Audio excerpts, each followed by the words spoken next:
प्रिय श्रोता बंधुओं नमस्कार।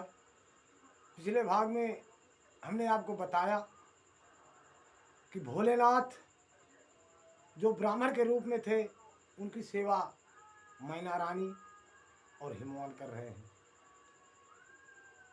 तत्पश्चात गिरी श्रेष्ठ हिमवान ने उनका कुशल समाचार भी पूछा। सेवा करने के बाद अत्यंत प्रीत पूर्वक उन द्विज जन की विभूत पूजा करके शैलराज ने पूछा, आप कौन हैं? हे ब्राह्मण देवता, आप कौन हैं? सत्य सत्य बताइए। आज मैं बहुत प्रसन्न हूँ। कुछ ऐसा कारण हमें मिल रहा है कि जैसे सामने समक्ष भोले बाबा प्रकट हुए हैं। तब उन ब्राह्मण शिरोमणि ने गिरजा से शीघ्र ही आदर पूर्वक कहा। क्या बोले? गिरिश्रेष्ठ, मैं उत्तम विद्वान वैष्णव ब्राह्मण हूँ और ज्योतिषी का वृत्तांत आश्रम लेकर के भूतल पर भ्रमण करता रहता हूँ। मन के समान मेरी गति है। मैं सर्वत्र जाने में समर्थ और गुरु की दी हुई शक्ति से सर्वज्ञ परोपकारी शुद्धात्मा दया सिंधु और विकार नाशक हूँ। मुझे ज्ञात हुआ कि तुम अपनी इस लक्ष्मी सरीखी सुंदर रूपवती दिव्य सुलक्षणा अपनी पुत्री को एक आश्रय रहित असंग कुरूप और गुणहीन वर महादेव जी के हाथ में देना चाहते हैं। वे रुद्र देवता मरघट में वास करते हैं, शरीर में सांप लौटते रहते हैं, योग साते फिरते हैं। उनके पास पहनने के लिए एक वस्त्र भी नहीं है। वैसे ही नंग धड़ंग घूमते हैं, आभूषण की जगह सर्प धारण करते हैं।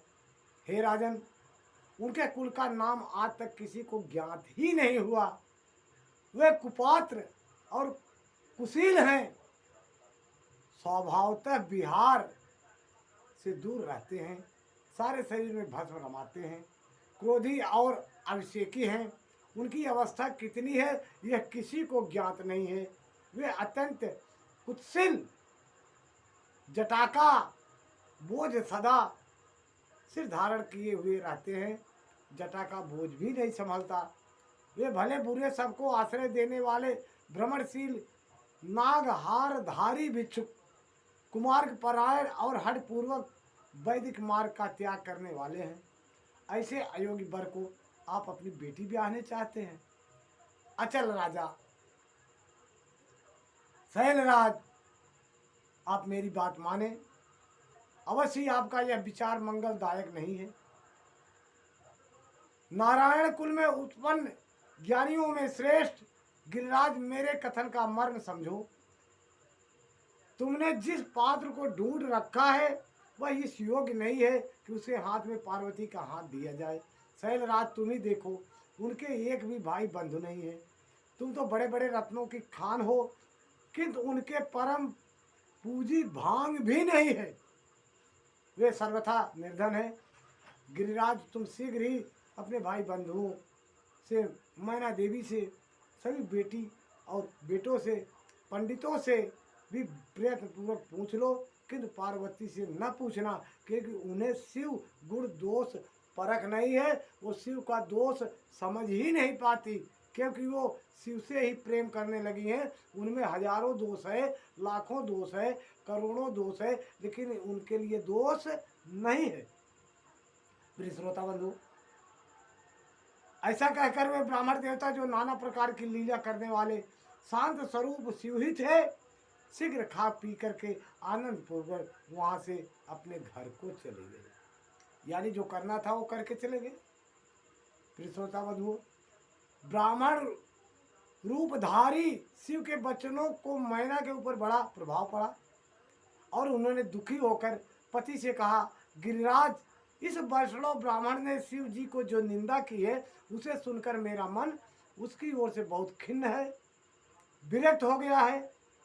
शैलेश्वर रुद्र के रूप में शील और नाम सभी कुत्सित हैं।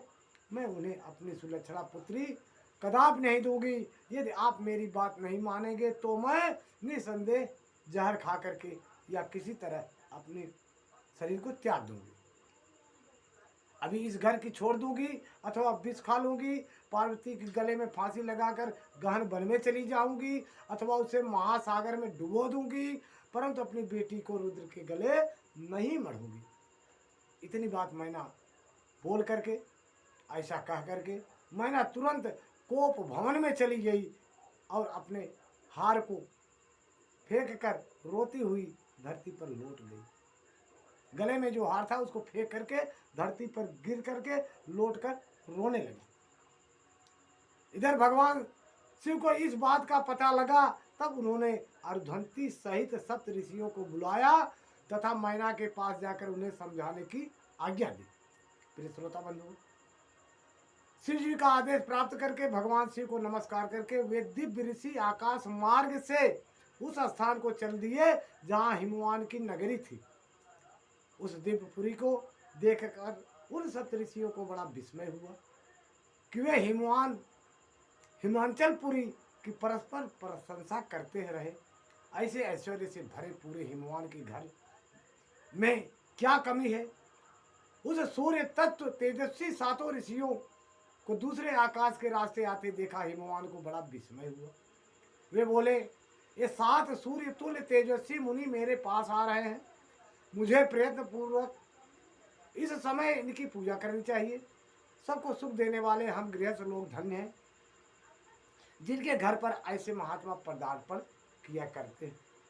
प्रिय श्रोता बंधु, इसी समय वह मुनि आकाश से उतरकर पृथ्वी पर खड़े हो गए।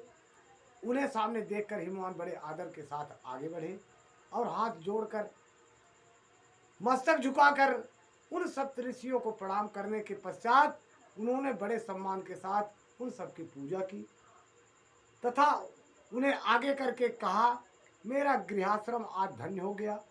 यो कहकर उन्हें बैठने के लिए भक्तिपूर्वक आसन लाकर दिया।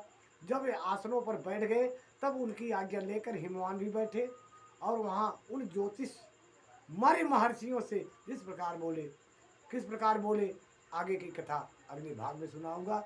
अगला भाग का आप लोग इंतजार करिए। अगला कैसेट खोलिए और सब्सक्राइब करके लाइक करिए।